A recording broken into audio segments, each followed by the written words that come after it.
Hi hello ನಮಸ್ಕಾರ friends, welcome back to Meghana's cooking channel. ಇವತ್ತಿನ recipe ಶಾವಿಗೆ ಖೀರ್. ಈ ಶಾವಿಗೆ ಖೀರ್ಗೆ ಒಂದು ಮೇನ್ ಇಂಗ್ರೀಡಿಯೆಂಟ್ಸ್ ಆ್ಯಡ್ ಮಾಡಿದರೆ ಡೆಸರ್ಟ್ ಆಗುತ್ತೆ. ಆ ಇಂಗ್ರೀಡಿಯೆಂಟ್ ಯಾವುದು ಅಂತ ಈ ವಿಡಿಯೋದಲ್ಲಿ ಹೇಳ್ತಾ ಇದ್ದೀನಿ. ವಿಡಿಯೋನ ಎಲ್ಲೂ ಮಿಸ್ ಮಾಡದೆ, ಎಲ್ಲೂ ಸ್ಕಿಪ್ ಮಾಡದೆ ಕೊನೆ ತನಕ ನೋಡಿ. ಹಾಗೆ ಯಾರೆಲ್ಲ ನಮ್ಮ ವಿಡಿಯೋನ ಮೊದಲೇ ಬಾರಿ ನೋಡ್ತಾ ಇದ್ದೀರೋ ಅವರು ಸಬ್ಸ್ಕ್ರೈಬ್ ಮಾಡಿ, ಹಾಗೆ ಪಕ್ಕದಲ್ಲಿರೋ ಬೆಲ್ ಐಕನ್ನ ಪ್ರೆಸ್ ಮಾಡ್ಕೊಳ್ಳಿ. ಶಾವಿಗೆ ಖೀರು ಯಾರಿಗೆ ತಾನೇ ಇಷ್ಟ ಇಲ್ಲ ಹೇಳಿ, ಎಲ್ಲರೂ ಇಷ್ಟಪಡ್ತಾರೆ. ಇದು ಹಿಂದಿನ ಕಾಲದಿಂದನೂ ಸಾಂಪ್ರದಾಯಿಕವಾಗಿ ಶಾವಿಗೆ ಖೀರು ಮಾಡ್ತಾನೆ ಬಂದಿದ್ದಾರೆ. ಅದರಲ್ಲಿ ಇವಾಗಿನ ಟ್ರೆಂಡಲ್ಲಿರೋದು ಡೆಸರ್ಟ್ ರೀತಿಯಾಗಿ ಸ್ವೀಟ್ನ ಮಾಡೋದು. ಈ ಡೆಸರ್ಟ್ನ ಹೇಗೆ ಮಾಡೋದು ಅಂತ ತಿಳಿಸ್ಕೊಡ್ತೀನಿ. ಮೊದಲಿಗೆ ಒಂದು ಪಾತ್ರೆ ತಗೋಬೇಕು. ತಗೊಂಡ ನಂತರ ಸ್ಟವ್ ಆನ್ ಮಾಡಿ ಪಾತ್ರೆನ ಬಿಸಿ ಆದಮೇಲೆ ಅದಕ್ಕೆ 1 ಸ್ಪೂನ್ ತುಪ್ಪ ಹಾಕಿ 10 ಬಾದಾಮಿ, 12 ಗೋಡಂಬಿ, 6 ಪಿಸ್ತಾ, ಹಾಗೆ 8 ಖರ್ಜೂರನ ಹಾಕ್ಕೊಂಡು ಫ್ರೈ ಮಾಡ್ಕೋಬೇಕು ತುಪ್ಪದಲ್ಲಿ. ಈ ಗೋಡಂಬಿ ಬಾದಾಮಿ ಎಲ್ಲ ಸ್ವಲ್ಪ ರೋಸ್ಟ್ ಆಗಬೇಕು. ಈ ತುಪ್ಪದಲ್ಲಿ ರೋಸ್ಟ್ ಆದರೆ ಪಾಯಸ ತಿನ್ನಬೇಕಾದ್ರೆ ಡಿಫ್ರೆಂಟ್ ಟೇಸ್ಟ್ ಬರುತ್ತೆ. ಈ ರೀತಿ ರೋಸ್ಟ್ ಆಗೋತನ ಫುಲ್ ಫ್ರೈ ಮಾಡಬೇಕು. ಗ್ಯಾಸ್ನ ಮೀಡಿಯಮ್ ಲೋ ಫ್ಲೇಮಲ್ಲಿ ಇಟ್ಕೊಂಡು ಈ ಥರ ಫ್ರೈ ಮಾಡಬೇಕು, ಇಲ್ದಿದ್ರೆ ಸೀದೋಗ್ಬಿಡುತ್ತೆ. ಹಾಗೆ 20 ಒಣ ದ್ರಾಕ್ಷಿನ ಹಾಕ್ಕೊಂಡು ಮತ್ತೆ ಫ್ರೈ ಮಾಡ್ಕೋಬೇಕು. ದ್ರಾಕ್ಷಿನ ಮೊದಲೇ ಹಾಕೋದ್ರಿಂದ ಬೇಗನೆ ರೋಸ್ಟ್ ಆಗಿ ಸೀದೋಗೋ ಚಾನ್ಸಸ್ ಜಾಸ್ತಿನೇ ಇರುತ್ತೆ. ಇವಾಗ 1 ಬೌಲ್ ಆಗೋಷ್ಟು ಶಾವಿಗೆನ ತೊಗೊಂಡಿದ್ದೀನಿ. ಈ ಶಾವಿಗೆ ನಾರ್ಮಲಾಗಿ ಅಂಗಡಿಲಿ ಸಿಗೋ ಶಾವಿಗೆನೇ ತೊಗೊಂಡಿದ್ದೀನಿ. ನಿಮ್ಗೆ ಯಾವ ಬ್ರ್ಯಾಂಡ್ ಬೇಕೋ ಆ ಬ್ರ್ಯಾಂಡ್ ತೊಗೊಳ್ಳಿ. ಈ ಶಾವಿಗೆನೂ ಅಷ್ಟೇ ಫುಲ್ಲು ಬ್ರೌನ್ ಕಲರ್ ಬರೋ ತನಕ ಫ್ರೈ ಮಾಡ್ಕೋಬೇಕು.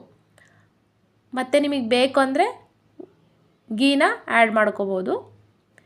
ಈ ನಾರ್ಮಲಾಗಿ ಶಾವಿಗೆ ತೊಗೊಂಡು ಬಂದರೆ ತುಪ್ಪ ಹಾಕಿ ರೋಸ್ಟ್ ಮಾಡ್ಕೋತೀವಿ, ಅದು ಚೆನ್ನಾಗಿ ಬರುತ್ತೆ.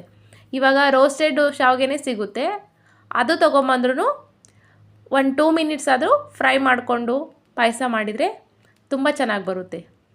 ನಾನಿದು ಸೀದೋಗುತ್ತೆ ಅಂತ ಗ್ಯಾಸ್ನ ಆಫ್ ಮಾಡ್ಕೊಂಡಿದ್ದೆ.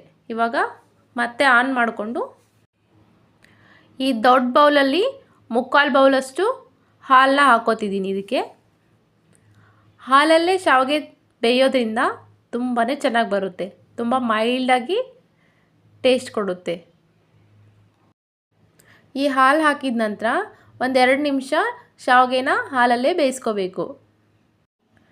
ನಾರ್ಮಲ್ ಶಾವಿಗೆ ಖೀರ್ಗಿಂತ ಈ ರೆಸಾರ್ಟ್ಗಳಲ್ಲಿ, ಹೋಟೆಲ್ಗಳಲ್ಲಿ ಕೊಡುವಂತಹ ಡೆಸರ್ಟ್ ರೀತಿಯಾಗಿ ಈ ಶಾವಿಗೆ ಪಾಯಸ ಆಗಬೇಕಂದ್ರೆ ಈ ಮೇನ್ ಇಂಗ್ರೀಡಿಯೆಂಟ್ಸ್ನ ಸೇರಿಸ್ಕೋಬೇಕು. ಈ ಇಂಗ್ರೀಡಿಯೆಂಟ್ ಏನಪ್ಪ ಅಂದರೆ ಕಂಡೆನ್ಸ್ಡ್ ಮಿಲ್ಕ್. ಈ ಮಿಲ್ಕ್ನ ನಾನು ಮನೆಯಲ್ಲೇ ತಯಾರಿಸ್ಕೊಂಡಿದ್ದೀನಿ. ಈ ಕಂಡೆನ್ಸ್ಡ್ ಮಿಲ್ಕ್ ಮಾಡೋದಕ್ಕೆ ಯಾವ ಐಟಮ್ ಬೇಕು ಅಂತ ಡಿಸ್ಕ್ರಿಪ್ಷನ್ ಬಾಕ್ಸಲ್ಲಿ ಮೆನ್ಷನ್ ಮಾಡಿದ್ದೀನಿ. ನಿಮಗೆ ಬೇಕು ಅಂದರೆ ಡಿಸ್ಕ್ರಿಪ್ಷನ್ ಬಾಕ್ಸಲ್ಲಿ ಹೋಗಿ ಚೆಕ್ ಮಾಡ್ಕೋಬೋದು.